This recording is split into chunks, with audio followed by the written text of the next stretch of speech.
방송에서 제공하는 투자 정보는 투자 판단에 대한 조언입니다.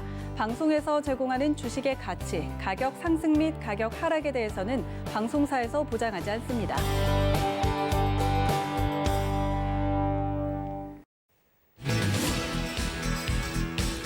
안녕하세요. 베스트 트레이딩맨 거래자들 진행의 도지은입니다.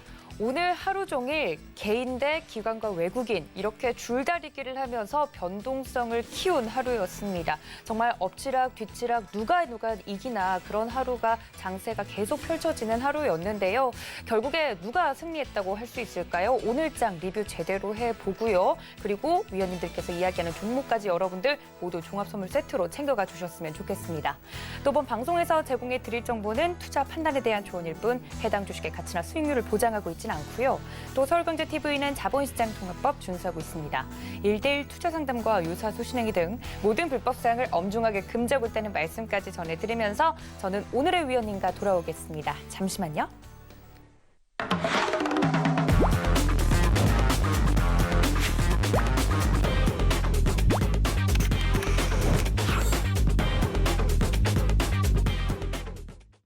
네, 오늘 서울경제TV의 영원한 오픈맨이시죠. 정재훈 위원님 모십니다. 위원님 어서 오세요. 네, 정재훈 위원님과 함께 오늘 시장도 리뷰를 천천히 해보도록 하겠습니다. 제가 이제 오프닝에서 개인과 그리고 외국인과 기관의 줄다리기 싸움이 일어났던 하루였다 이렇게 표현을 했는데 정말 뭐 외국인과 기관이 무섭게 팔아내는데도 불구하고 개인이 정말 큰 폭으로 매수를 해주면서 시장을 하루 종일 방어해주는 모습을 보였습니다. 일단 오늘 시장에 대해서 한 줄 평 궁금한데요. 어떻게 보셨어요, 위원님? 한 줄 평이라고 해야 될까요? 네. 매도 폭탄과 빨아들이는 개인으로 좀 볼 수가 있을 것 같은데요. 사실 오늘 하루만 수급적으로 거래소 시장을 보게 되면 기관 쪽에서 3조 7천억 대의 대량 매도가 나왔어요. 네.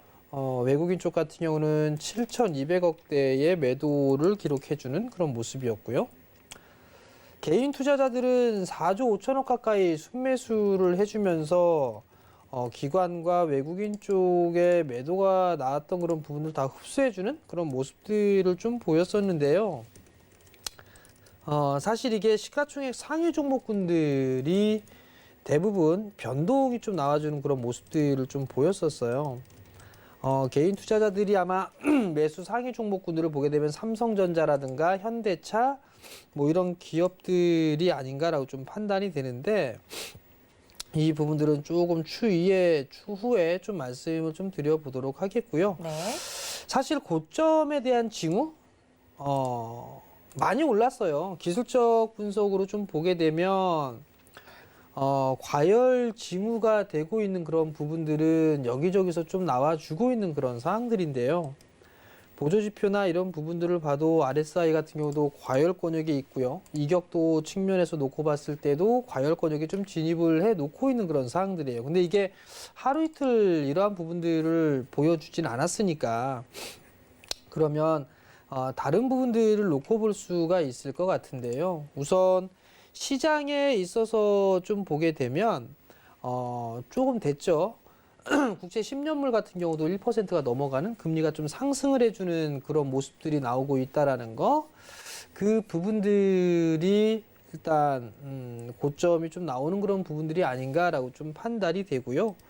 네, 두 번째 부분들을 좀 보게 되면 지수랑 같이 놓고 좀 봐야 될 것 같거든요. 차트를 좀 보게 되면 업종별로 놓고 좀 볼게요. 지금 보게 되면 업종으로 지수를 놓고 보게 된다라면 지수는 상당 부분 좀 많이 올라와 있는 그런 상황이에요. 거래소를 좀 놓고 보게 된다라면 이격도를 다 지우고 거래소를 좀 보게 되면 많이 올라 있는 그런 상황들이죠.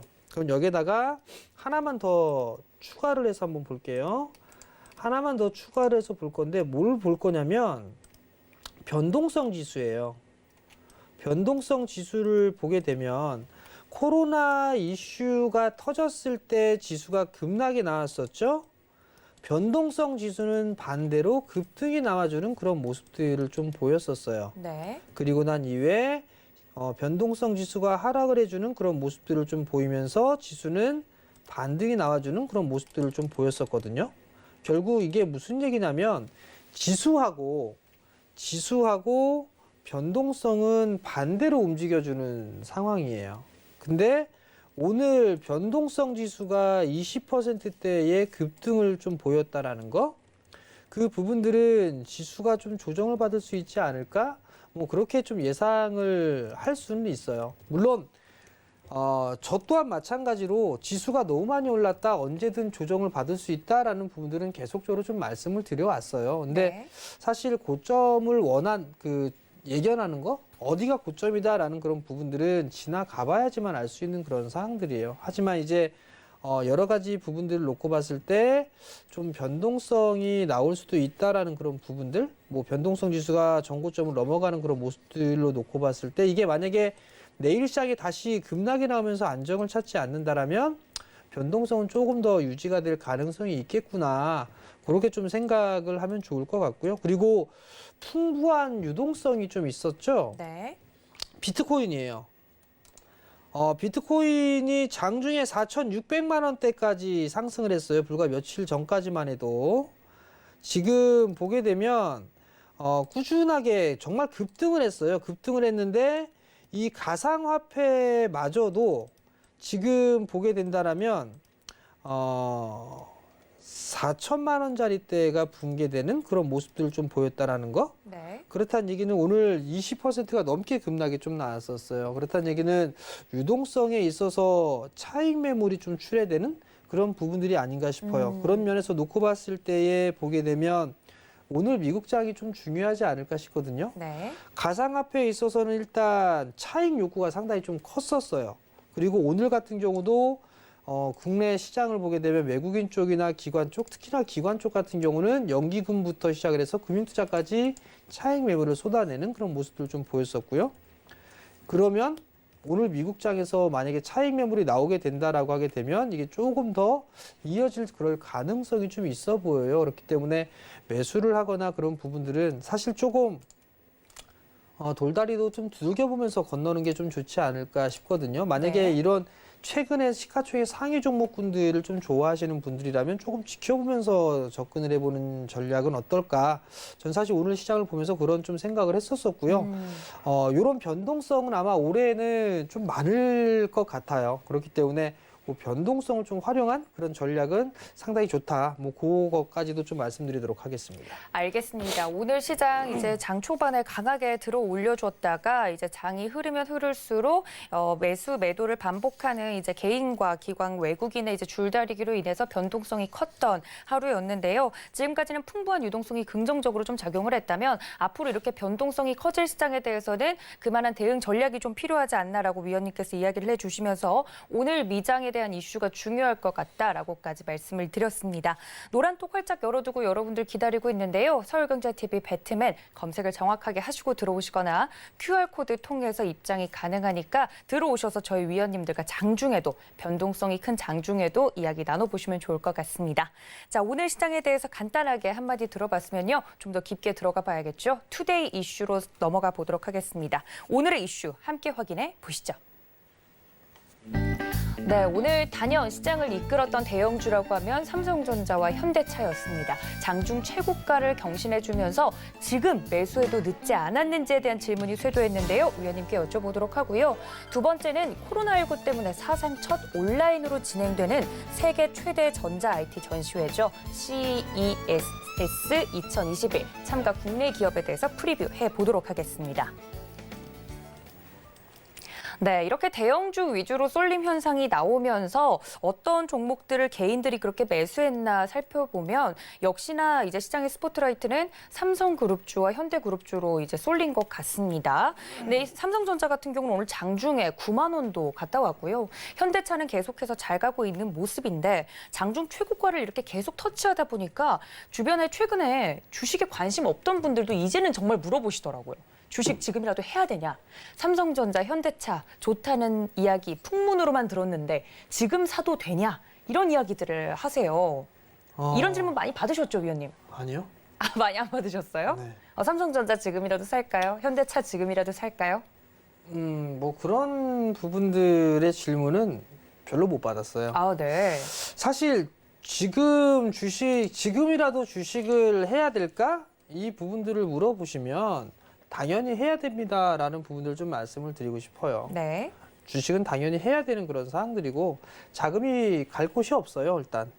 그리고 그러면 현대차, 삼성전자를 지금이라도 사야 될까? 이 부분들을 한번 생각해 볼 필요성은 있을 것 같아요. 국내 시장에 있어서 종목군들, 특히나 거래소 시가총액 상위 종목군들이 최근에 또 강한 그런 모습들을 좀 보였었거든요. 가장 큰 이유는 저평가되어 있다라는 그런 부분들이 가장 크지 않나 싶어요. 사실 저 PBR 종목군들이 거래소 시장에서는 상당히 좀 많이 포진이 되어 있었어요. 특히나 굴뚝주들이라고 표현하는 산업재 쪽 섹터들이 상당히 좀 많았었고요. 그 중에 하나가 현대차였었죠. 네. 현대차도 마찬가지로 PBR 자산 가치보다 얼마 되진 않았었어요. 한참 미달되는 그런 모습들을 좀 보였었는데 이 코로나가 터지면서 이제 4차 산업이 빠르게 진행이 될 것이다라는 그런 기대감, 그리고 전기차에 대한 성장에 대한 기대감, 이런 부분들이 좀 작용을 한 부분들이 아닌가 싶어요. 첫 번째는 자산 가치보다 저평가되어 있다라는 거. 그리고 두 번째 부분들을 보게 되면 현대 그룹주들, 그다음에 삼성 그룹주들, 이 부분들에 있어서의 공통적인 거는 지배구조에 대한 부분들이에요. 아직까지 완성되어 있지는 않은 그런 사항들이고, 삼성 쪽 같은 경우는 이제 상속세에 대한 부분들이 있죠. 거기에다가 특별 배당이라는 그런 얘기들도 좀 나와주고 있는 그런 사항들이에요. 현대 쪽도 마찬가지로 지배구조에 대한 개편, 이 부분들이 숙제로 좀 남아있는 그런 사항들이고요. 여기 공통적으로 되어 있는 게 있고, 또 세 번째로 보게 되면 성장 동력을 좀 갖추고 있다는 얘기예요. 현대차 같은 경우는 전기차와 수소 쪽에 있어서 그린 뉴딜이라는 그런 부분들로 인해서 성장을 해 나갈 수 있다라는 거. 삼성전자 같은 경우는 대체적으로 반도체 업황에 대한 호조, 그다음에 비메모리 쪽에 있어서도 성장성이 부각이 될 수 있다라는 거. 이러한 부분들이 맞물리면서 기업들에 있어서 성장을 해 나가는 그런 부분들을 좀 보여주는 게 아닌가 싶어요. 그럼 결국에는 현대나 삼성 쪽 같은 경우는 뭐 지배구조에 대한 이슈, 네. 고배당에 대한 그 특별배당에 대한 부분들, 요 부분들을 놓고 볼 수가 있을 것 같고, 두 번째 부분들 같은 경우는 새롭게 성장을 할 수 있는 성장 동력 확보, 이 부분들 때문에 상승을 해 나갈 수 있다라고 좀 보시면 좋을 것 같고, 지금 상황의 모습을 보였다라고 좀 생각을 하면 좋을 것 같아요. 그러면 여기에서부터 지금 매수를 해봐도 좋을까? 그렇죠. 그거를 이제 고민을 해볼 필요성은 있을 것 같아요. 일단 조금 오늘, 전에도 네. 뭐요? 매수를 개인들이 오늘 4조 원이 또 넘는 매수세가 들어왔잖아요. 그렇죠. 그러면 뭘 샀나 하고 들여다보면 그 새로 들어온 분들은 지금 잘 가고 있는 삼성전자랑 현대차를 뒤늦게 지금 매수를 한 것 같아요. 네. 그럼 오늘 대형주를 이렇게 들어가신 분들한테는 또 어떤 대책이 필요한지 그것도 궁금할 것 같거든요. 우선 저의 입장에서는 사실 이걸 또 말을 바꾸면 안 될 것 같아요. 네. 현대차 같은 그 삼성전자 같은 경우를 좀 보게 되면 58,000원 이하권역에서 매수하세요라는 말씀을 드렸었어요. 근데 이제 그 이후로 놓고 봤을 때는 사실 너무 많이 올랐기 때문에 조정을 좀 기다렸다 매수를 하세요라는 그런 말씀들을 계속 드려왔었어요. 사실. 네. 그리고 뭐 7만 원이 넘어간 시점부터는 보유자의 영역이고 조정을 좀 받는다라면 매수를 해보십시오라는 말씀을 드렸지만 지금처럼 구간에 있어서는 사실 성장을 할 수 있고 뭐 추가적인 실적에 대한 긍정적인 부분들이 나올 수 있다라고 하더라도 저는 사실 너무 좀 과열돼 있는 부분들이 아닌가 싶어요.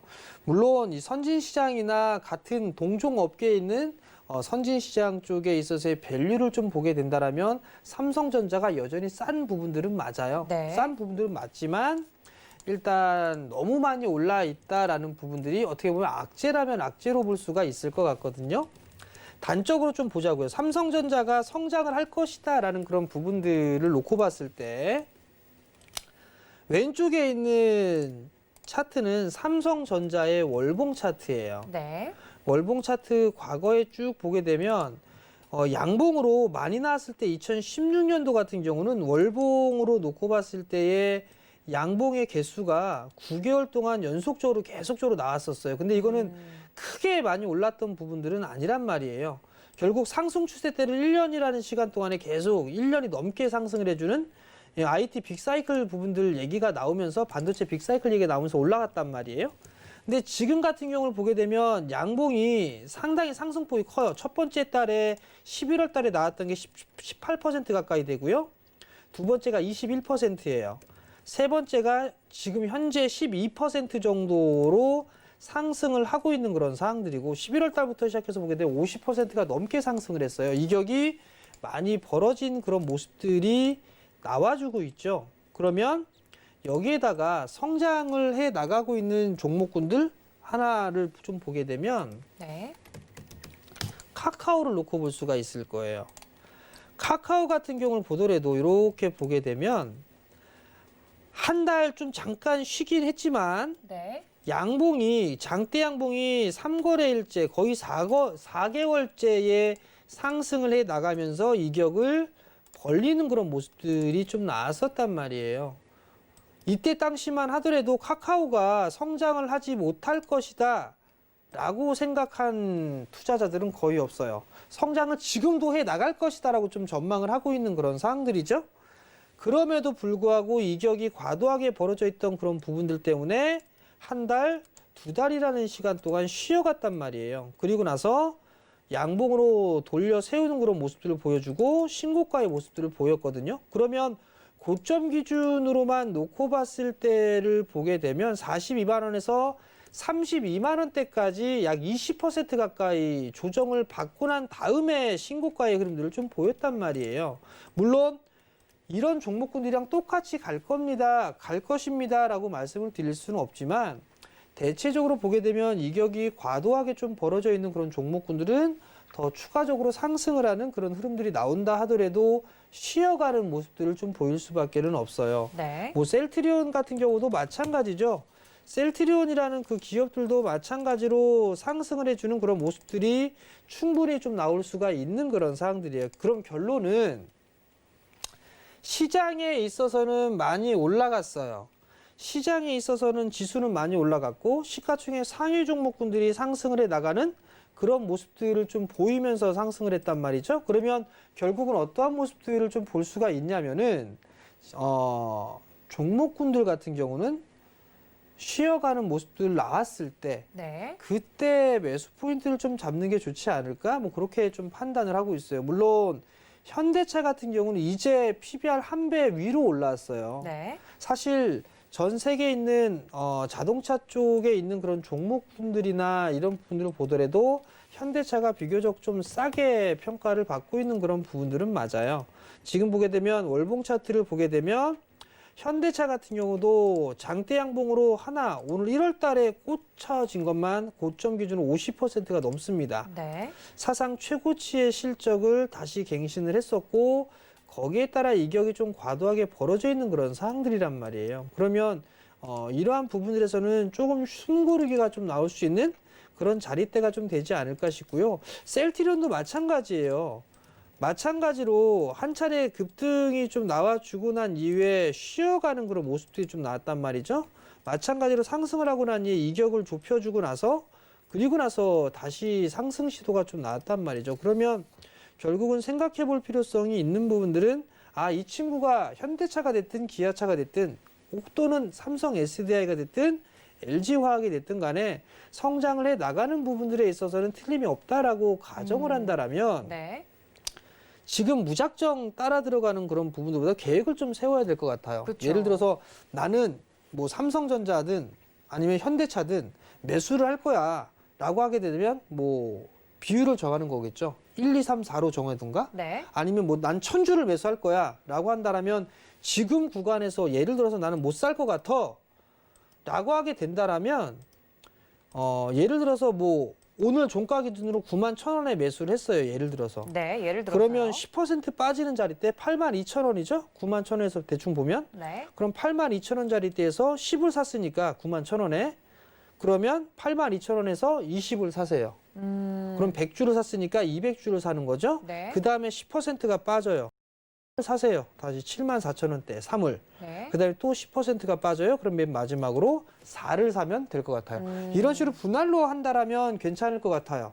내려갈수록 주식에 대한 수량을 더 늘려나간다라면 괜찮을 것 같거든요. 근데 나는 여기에서 무조건 베팅을 해야 돼라고 하게 된다라면 그 변동성에 노출이 될 수밖에 없는 그런 상황들이기 때문에 그렇죠. 지금 구간에서는 그냥 계획을 가지고 간다라면 매수를 해봐도 좋다라고 말씀을 드리겠지만 여기에서 나는 한 방에 매수를 해서 나는 몇 년 동안 끌고 갈 거야 라는 네. 관점으로 보게 된다면 저는 딴 종목을 권해드리고 싶습니다. 알겠습니다. 오늘 삼성전자와 현대차 많은 개인 투자자분들이 매수한 것으로 알고 있는데 계획 없이 이제 한 번에 들어가서 매수를 해서 이런 분들이 많으세요. 그냥 이렇게 사놓고 어차피 갈 종목이니까 나는 원래부터 장기 투자하려고 했어. 기다리면 가겠지. 이런 마음으로 무작정 이런 대형주니까 믿으니까 이런 마음으로 들어가기보다는 대형주여도 철저한 계획에 의해서 분할 매수를 하는 것을 권해드린다라고 이야기를 해드렸습니다. 삼성전자와 현대차 너무 많이 올랐는데 지금이라도 늦지 않았나요?에 대한 답 위원님께서 자세하게 설명해 드렸으니까 참고 부탁드리도록 하겠습니다. 자, 그렇다면 두 번째 이슈로 넘어가 볼까요? 코로나19가 바꿔놓은 많은 일상 중에서 CES, 온라인으로 이제 진행이 될 예정이기 때문에 뭐랄까요? 전시회에 세계 최대 전자 IT 전시회에 참가하는 국내 기업들에 대해서도 이야기가 계속 나오고 있습니다. 삼성전자, LG전자 할 것 없이 뭐 국내외 유수한 기업들도 다 참가를 하고요. 뭐 여러 가지 유망한 스타트업 기업들도 참여를 하는 것으로 알고 있는데 키워드들이 나오고 있죠. 뭐 AI라든지 로봇이라든지 앞으로 미래를 좀 이끌어갈 만한 기술들을 뽐내는 자리로 제가 알고 있는데 어디에 좀 초점을 맞추고 이 기업 이슈도 풀이를 해보는 게 좋을까요, 위원님? 글쎄요. 이미 그 얘기가 나왔던 그런 부분들에 있어서 종목군들의 흐름들은 좀 나오고 있는 그런 상황이었었어요. 근데 이제 올해의 가전 전시회 같은 경우는 온라인으로 좀 개최가 되고 있는 그런 상황들이고 거기에서 특이한 부분들을 좀 보게 되면 네.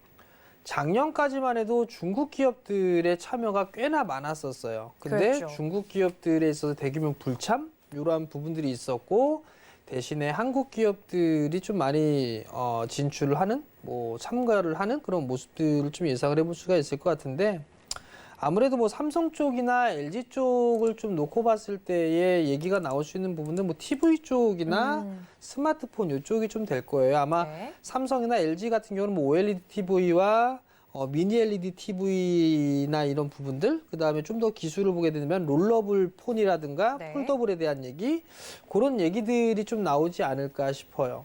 그러면 그들 기업들 같은 경우 뭐 사실 뭐 자존심 싸움이라고 좀 볼 수도 있을 것 같은데 네. 우선 주가는 많이 올랐어요. 주가는 오늘 많이 올랐었고 그러면 지금 이제 OLED TV냐 아니면은 뭐 LED TV냐 미니 LED TV냐 요 얘기도 나올 수 있겠지만 거기에 따라서 이제 지금 LG 쪽에서 준비를 하고 있는 게 뭐 상서문 폰이라고 해서 롤러블 쪽도 있을 거예요. 그러한 네. 부분들. 그다음에 이제 삼성 쪽이 요번에 갤럭시 S22를 공개하는 그런 상황들인데 네. 가격을 좀 많이 다운 시켰어요. 100만 원 미만으로 알고 있어요.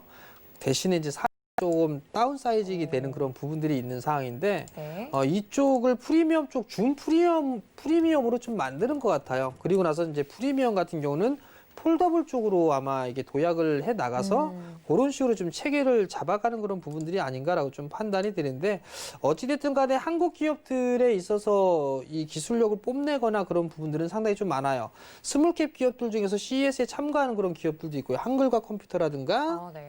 아니면 나무기술이라든가 이런 기업들을 참여를 하는 그런 부분들도 있는데 보통 보게 되면 디스플레이 쪽, 그다음에 로봇 쪽이라든가 자율주행 뭐 이런 쪽에 있어서 이 기술력을 뽐내지 않을까라는 그런 부분들인데 사실 실질적으로 좀 보게 되면 이 로봇 관련주들 같은 경우는 이렇게 크게 많이 올라가지는 못했어요. 그렇죠. 그렇기 때문에 그런 관점에서 놓고 봤을 때 로봇 관련주들이라든가 이런 부분들은 좀 볼 수가 있을 것 같고요. 그다음에 뭐 인공지능이라든가 모빌리티 쪽 같은 경우는 여전히 자율주행하고도 좀 맞물리는 그쵸. 그런 부분들이 있어요. 근데 그들 기업들 같은 경우는 최근에도 급등이 나왔던 그런 종목군들이 있는 그런 상황들이거든요. 그렇기 때문에 단기적으로는 좀 대응이 필요한 그런 자리대가 아닌가라고 좀 판단이 되고요. 그렇다면 로봇 관련주들이 오히려 좀 더 부각을 받을 수 있지 않을까. 또는 이들 인공지능이라든가 자율주행이라든가 이런 부분들을 하기 위해서 필수적으로 들어가야 될 부분들이 5G예요. 네. 5G 종목군들 같은 경우는 최근에 좀 약한 그런 모습들이 좀 나타나고 있죠. 그럼 그 5G 쪽 같은 경우에 있어서 실적에 대한 부분들이 좀 나올 수가 있는 그런 사항들이니까 그럼 그러한 부분들 종목군들을 좀 보는 게 좋지 않을까라고 좀 판단이 되거든요. 결국은 어떤 재료와 이슈적인 측면에서 움직임이 좀 나올 수 있는 그런 사항들이 있는데 거기다 플러스 알파적으로 놓고 봤을 때 실적이 바로바로 나올 수 있느냐 이게 관건인 것 같아요. 만약에 실적이 바로 나올 수가 있다라고 하게 된다면 그만큼의 주가에 대해서 탄력적인 그런 부분들도 나올 수 있다라는 부분들이거든요. 네. 뭐 대체적으로 보게 되면 뭐 비교를 해보자면 그린니들 쪽 같은 경우에도 태양광이며 풍력, 수소 이런 쪽이 있단 말이에요. 근데 네. 풍력 쪽은 상당히 큰 폭의 상승을 했어요. 그 부분들은 이유는 숫자가 찍히기 때문에 큰 폭의 상승을 했거든요. 네. 수소나 태양광 쪽은 아직까지는 준비 단계에 있고 이제 시작하는 그런 단계이 있기 때문에 그러면서 놓고 봤을 때는 바로 실적이 나올 수 있는 그런 종목군들로 좀 본다라면 오히려 좀 괜찮지 않을까. 그러한 측면에서 놓고 봤을 때는 디스플레이 쪽에 있는 그런 종목군들이 오히려 좀 더 좋지 않을까 싶어요. 왜냐하면 삼성 쪽도 이제 투자 재개를 서서히 좀 준비를 하고 있고 네. LG 쪽도 마찬가지로 투자를 해 나가는 그런 여건을 좀 만들어 가고 있어요. 제가 알기로는 공장 쪽, LG 쪽에 있어서 공장이 풀가동으로 좀 되는 걸로 알고 있어요. 그런 증설을 해야 되는 그런 부분들이 필요할 거고 네. F량에 대한 물동량도 좀 준비를 해야 될 거란 말이에요. 그러면 서서히 증설에 대한 부분들도 좀 고민을 해볼 필요성은 있을 것 같고요. 네, 삼성 쪽 같은 경우도 LG 쪽에 좀 대응을 하기 위해서 QD OLED의 대면적 부분들이 있지만 아마도 QLED로 바로 넘어갈 것 같아요. 바로 네. 넘어가는 그런 부분들, 시설 투자라든가 이런 계획들이 확정이 되게 된다면 다시 한번 사이클에 올라탈 수가 있는 그런 부분들이고 주가적인 수준에 있어서는 그렇게 많이 크게 못 올랐던 그런 부분들이 있어요. 그러면 그러한 종목군들이 좀 대안이 되지 않을까 그렇게 좀 말씀을 드리고 싶습니다. 알겠습니다. 뭐 올해 CES 행사에 대해서 뭐 여러 가지 이슈들이 나오고 있지만 여러 가지 키워드 중에서도 코로나19가 바꿔놓은 이 집 공간에 대한 니즈를 맞추기 위해서 뭐 홈코노미 쪽 이런 이야기도 나오고 있거든요. 거기에 대해서 지금까지 이제 좀 기대해 볼 만한 종목들이 있다면 OLED 관련된 디스플레이 관련된 쪽들 좀 눈여겨보시는 게 좋겠다 말씀까지 드리면서 두 번째 이슈까지 마무리 지어봤습니다. 자, 그렇다면 저희는 좀 더 자세한 종목 이야기죠. 마켓 트렌드 시간으로 다시 돌아오겠습니다. 잠시만요.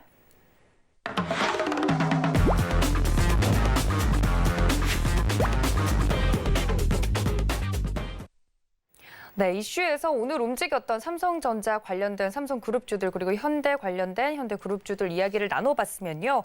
오늘 움직였던 업종 중에서 다루지 않았던 업종을 좀 다뤄볼까 합니다. 거래대금 64조로 사상 최대를 찍었다고 하죠. 거기서 남몰래 즐거운 비명을 지르고 있는 관련된 종목들이 있다고 하는데 바로 오늘 꼽아주신 증권주입니다. 오늘장 움직인 업종에서 증권주 준비를 해주셨는데 이렇게 새롭게 유입된 많은 주식 초보자분들이 많아질수록 증권주는 앞으로 더 잘 갈까요, 위원님?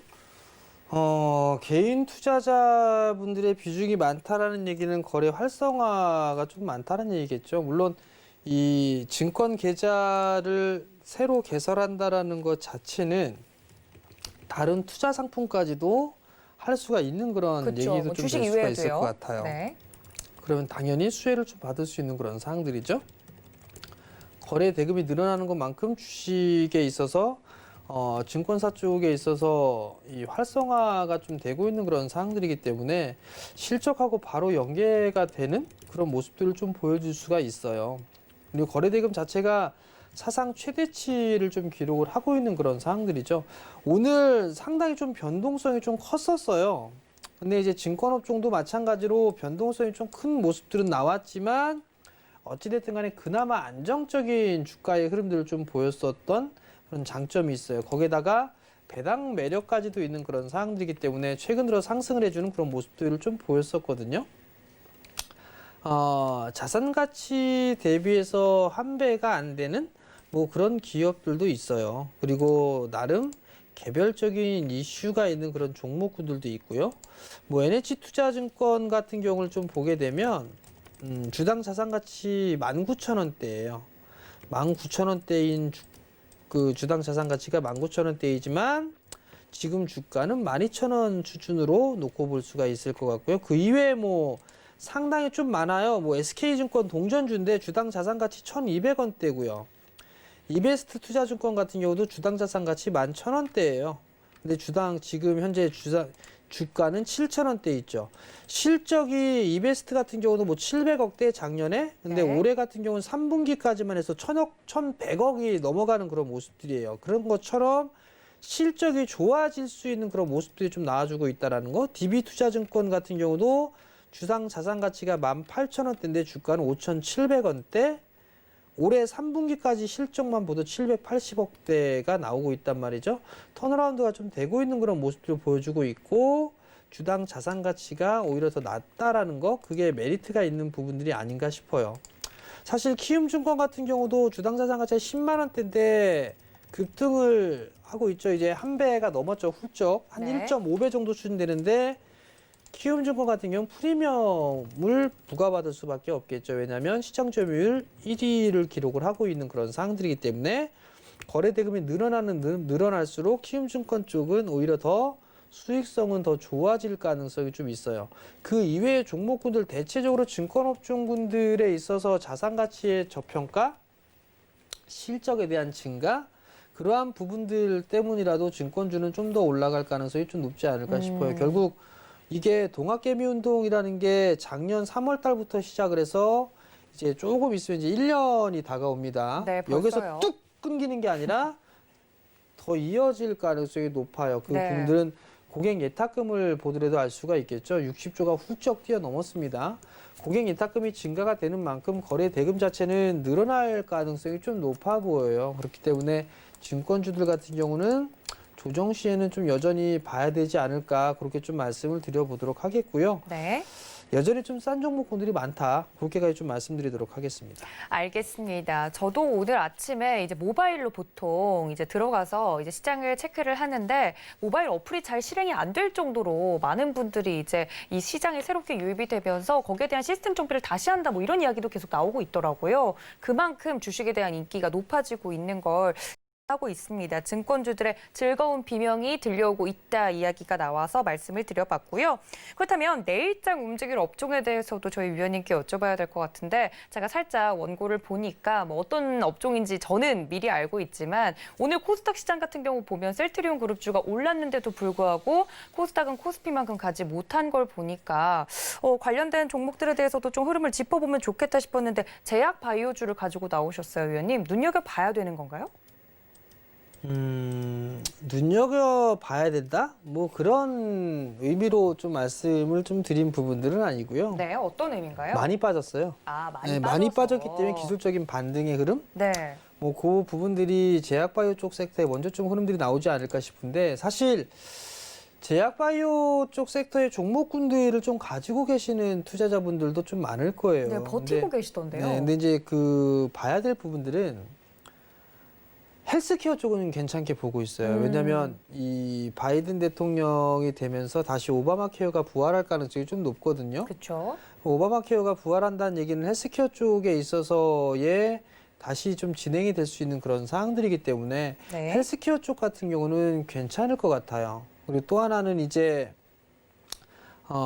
기술이 좀 있는 기업들, 뭐 예를 든다면 똑같은 날에 개최를 하죠. JP모건 헬스케어 컨퍼런스 같은 경우는 참여를 해서 기술 이전이라든가 이런 기업, 기술에 대한 경쟁력이 있는 그런 기업들 같은 경우는 중장기적으로 좀 볼 수가 있을 것 같아요. 근데 이제 다만 제가 좀 걱정이 되고 우려가 되는 부분들은 코로나 이슈로 인해서 비이상적으로 급등이 나왔던 그런 기업들 같은 경우는 사실 저는 그 종목군들을 매수를 해봅시다라는 말씀을 사실 드릴 수는 없어요. 왜냐하면 네. 제가 제약바이오 자체, 이 섹터 자체가 어렵다고. 분석하기가 네. 제일 어려워요, 사실. 네네. 분석하기가 제일 어려운 그런 사항들이기 때문에 제약바이오 섹터 쪽에 있어서 말씀을 좀 드리기는 애매한 그런 사항들이 있어요. 근데 제약바이오 종목군들 중에 실적은 나오면서 못 올라가 있는 그런 기업들이 있어요. 네. 뭐 그런 기업들 같은 경우는 오히려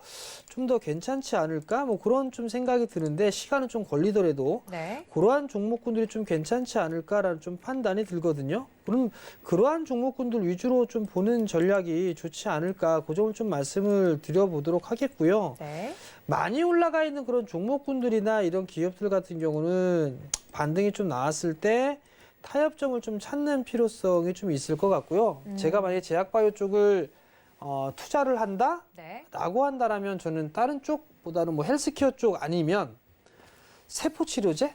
세포치료제 이쪽으로 네. 저는 종목을 한번 선정을 해서 잘 그 분석을 해서 매수 포인트를 한번 잡아보는 그런 전략이 좀 좋을 것 같고 제약바이오 쪽 섹터는 많이 빠졌으니까 기술적인 반등 타이밍 그 부분들 말씀드리고 싶고요. 그다음에 만약에 지수가 조정을 받는 모습들을 좀 보여주게 된다라면 보통 제약바이오 섹터하고 내수 쪽 섹터가 지수 방어 역할을 좀 했었어요. 뭐 유틸리티 섹터도 마찬가지지만 내수 섹터를 좀 보더라도 과거와 내수 섹터 그리고 지금의 내수 섹터는 좀 틀려요. 왜냐하면 옛날에는 뭐 IT라든가 뭐 반도체, 뭐 자동차 이런 쪽에 뭐 수출주다라고 했지만 네. 지금 음식료 섹터도 못지않게 수출을 좀 많이 하고 있는 그런 그쵸. 상황이거든요. 근데 원자재 가격 상승이 나오면서 제품 가격도 다시 덩달아 올라가고 있는 그런 모습들이 좀 나와주고 있는 그런 상황들이에요. 그렇다면 음식료 쪽 같은 경우도 실적이 좀 싸다라고 생각되는 그런 종목군들도 좀 있거든요. 그렇기 때문에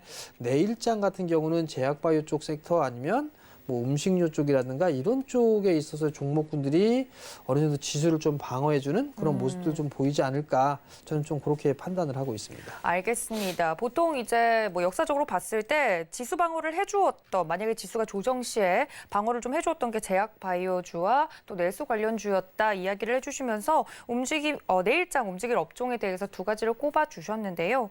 뭐 내수 관련주라고 하면 뭐 여러 가지 산업의 지평이 바뀌기도 했지만 또 저희 프로그램 나와서 계속 이야기를 해주셨던 게 유통 관련주에 대해서도 좀 강조를 해주셨었잖아요. 유통 관련주는 그럼 내수 관련주로 제가 보면 될까요? 뭐 그렇게 보셔도 괜찮지 않을까 싶어요. 네. 사실 그렇게 뭐 괜찮지 않나라고 좀 말씀을 좀 드리고 싶고요. 다시 이제 그러한 부분들을 좀 보게 되면 종목군들이 좀 밀려 내려오는 네. 그런 모습들을 보이게 되면 되게 불안해 하시는 분들이 그렇죠. 좀 많아요. 네. 근데 굳이 불안해할 필요성이 있을까? 예를 들면 주당 자산 가치보다 낮다라는 그 이유만으로 산업재 섹터들이 많이 좀 흐름들이 나왔었단 말이에요. 상승의 흐름들이 좀 나왔었죠. 네. 마찬가지로 내수 섹터에 있는 그런 종목군들도 자산 가치보다 싼 종목군들이 좀 있어요. 실적은 나오겠지만. 그럼 바닥권역에 있는 그런 종목군들이라면 굳이 겁낼 필요성은 없을 것 같아요. 뭐 예를 들면 CJ 같은 경우도 이 프로그램을 통해서 좀 말씀을 드렸던 그런 사항들이었었고 이제 많이 올라왔어요. 네. 많이 올라왔던 그런 사항들이니까 이런 것들은 좀 조정을 기다려보는 전략이 좀 좋겠죠.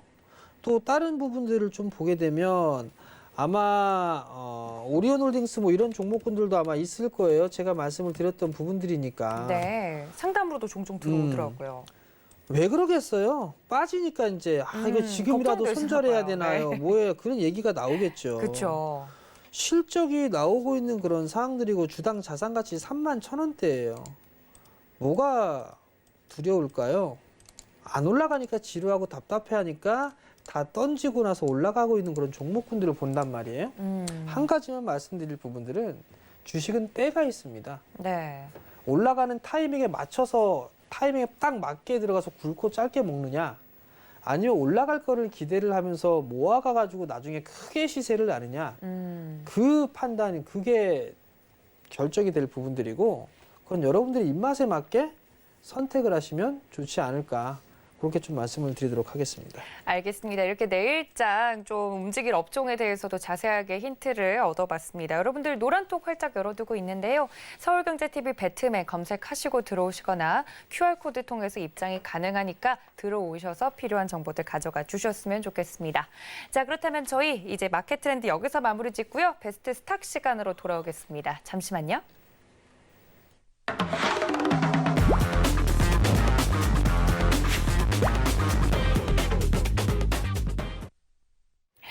네, 정재훈 의원님과 함께하고 있습니다. 베스트 스탁 시간은요, 많은 분들이 좀 궁금해하실 것 같은데 저번 주에 못 보신 분들을 위해서 일단 저희 위원님들께서 한 종목에 대해서 자세하게 분석을 해주고 이야기를 나눠주시는 시간입니다. 뭐 위원님들의 스타일마다 입맛 따라 종목들이 매일매일 바뀌고 있는데 저희 정재훈 위원님께서는 참 저한테는 짓궂게 재미있게 장난도 치시고 하시지만 이 종목에 대해서만큼은 정말 진지하게 임하고 계신 분으로 제가 알고 있기 때문에 정말 제가 의외라고 생각했던 건 어떤 종목이나 기업이 있으면 거기를 그렇게 탐방을 가신다고요, 의원님?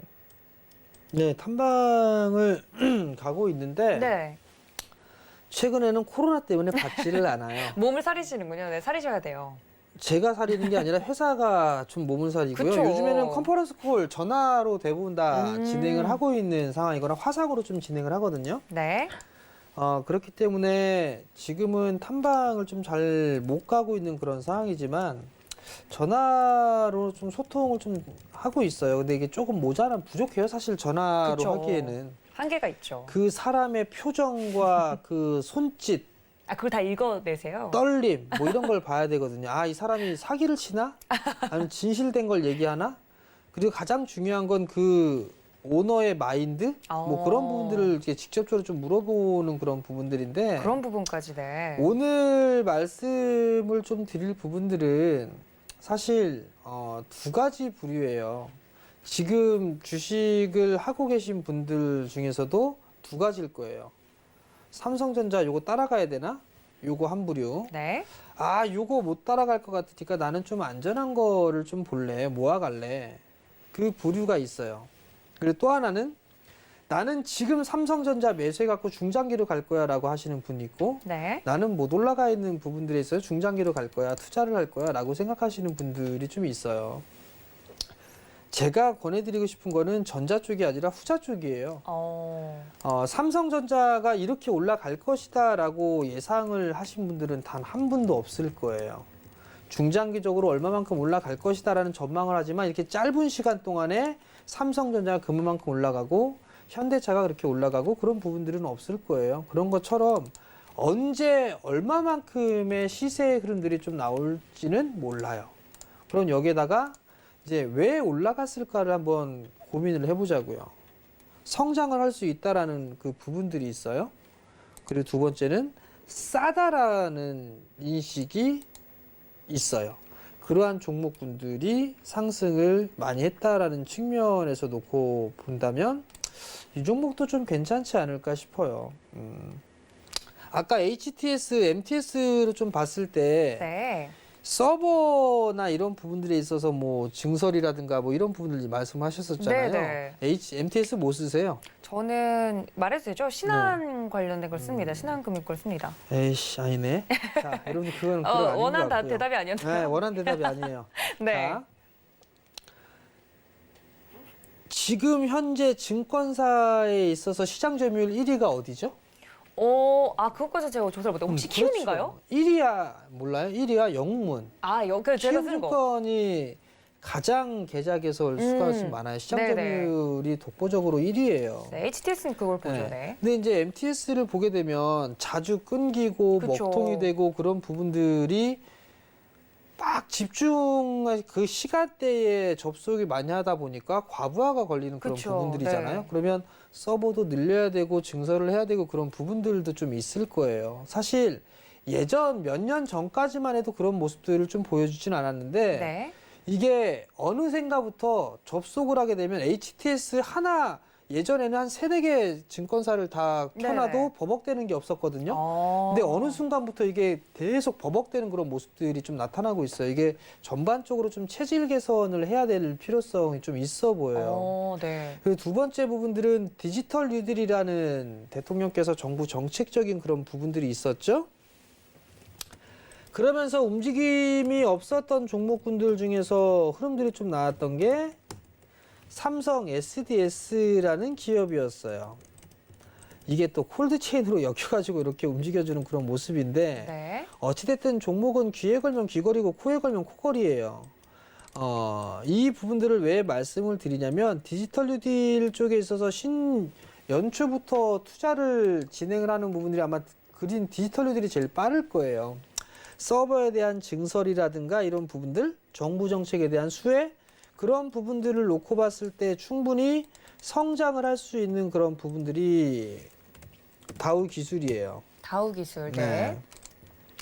다우 기술 주가 올라간 거 없어요. 주가 올라간 부분들도 없습니다. 우리 한번 월봉이를 한번 볼게요. 월봉이. 우리의 월봉이가 120개월 선을 지지를 해 나가면서 240개월 선을 지지를 해주고 그 이후에 120개월 선을 지지를 하면서 꾸준하게 완만하게 상승을 해주는 그런 네. 모습들을 좀 보였었죠. 2015년도 때에 35,000원대에 최고 주가를 보여주고 난 이후에 계속적으로 이 27,000원짜리대를 넘어서지는 못하고 있습니다. 왜 그럴까? 뭐 많이 올랐던 그런 부분들도 있지만 뭐 소외가 되는 그런 부분들도 있었겠죠. 네. 뭐 그러면 지가 뭐 숫자가 나오면 올라가지 않을까? 그 부분들 한번 생각해 볼 수가 있겠죠. 숫자를 한번 볼까요?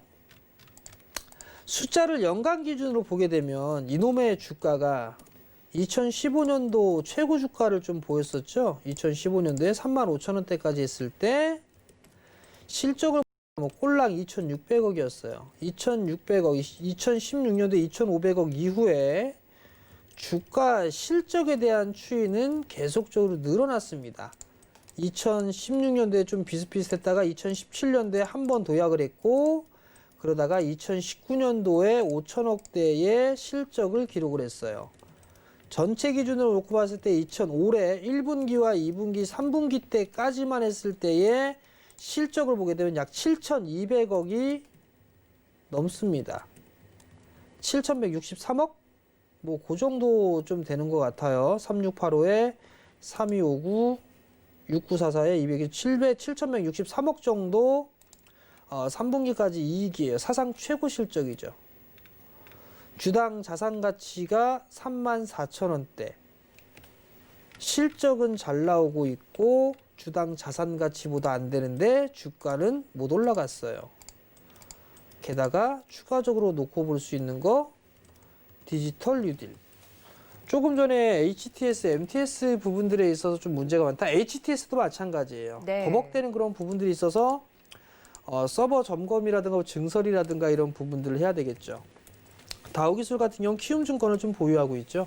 그런 부분들에 있어서 수혜 충분히 좀 받을 수 있지 않을까 싶어요. 그러면 제 개인적으로는 그래요. 네. 삼성전자 살래, 현대차 살래, 요거하고 다우기술 살래, 못 올라간 기업 살래라고 물어보게 된다면 두 가지를 다 하는 게 제일 좋겠죠. 왜냐하면 빨리빨리 움직일 수 있는 거 트레이딩 관점으로 하나, 향후에 올라갈 수 있는 거 하나. 이렇게 보면 두 개 다 하는 게 좋겠지만 저는 그냥 안전하게 그냥 한다라고 하게 되면 전 다우기술을 택하고 싶어요. 그 이유는 여러분들 투자자의 입장에서 올 한 해, 작년 이제 넘어갔고 올 한 해 동안 몇 퍼센트 원금 대비 내가 1억을 가지고 투자를 한다라고 했을 때 얼마 정도 투자 수익을 내시기를 원하느냐라는 부분들을 물어봤을 때 지금 꽤나 현실적으로 됐어요. 뭐 한 20%, 네. 뭐 15%, 10%, 그 정도의 수익률을 좀 말씀을 하시거든요. 전 다우기술 연기준으로 보게 되면 이 주가보다 최소 10% 이상은 올라갈 수 있을 것 같아요. 투자적인 마인드로 본다라면 그만큼 여러분들이 원하는 그런 수익은 좀 충분히 낼 수 있지 않을까 싶어요. 그러니까 그러한 부분도 좀 기억을 하시고 한 번쯤은 관심 있게 좀 보셔도 좋을 것 같으니까 뭐 내일장부터 주가 흐름들 한번 지켜보셨으면 좋겠습니다. 알겠습니다. 너무 많이 올라간 대형주를 따라잡기보다는 다우기술 같은 매력적인 종목들도 있다 말씀을 드리면서요. 종목 설명을 해주셨으니까 참고 부탁드리고요. 노란톡 활짝 열어두고 있겠습니다. 서울경제TV 배트맨 검색하시고 들어오시거나 QR코드 통해서 입장이 가능하니까 많은 참여 부탁드리도록 하겠습니다.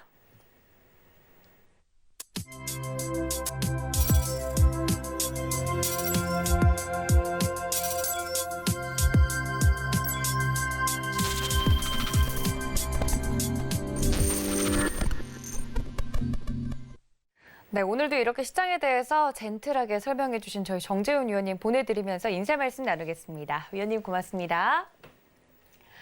또 본 방송에서 제공해 드린 정보는 투자 판단에 대한 조언일 뿐 해당 주식의 가치나 수익률을 보장하고 있지는 않고요. 또 서울경제TV는 자본시장통합법 준수하고 있습니다. 1:1 투자 상담과 유사 소신행위 등 모든 불법 사항을 엄중하게 금지하고 있다는 말씀까지 전해드리면서 오늘 저희가 준비한 소식은 여기까지입니다. 시청해 주신 여러분 고맙습니다.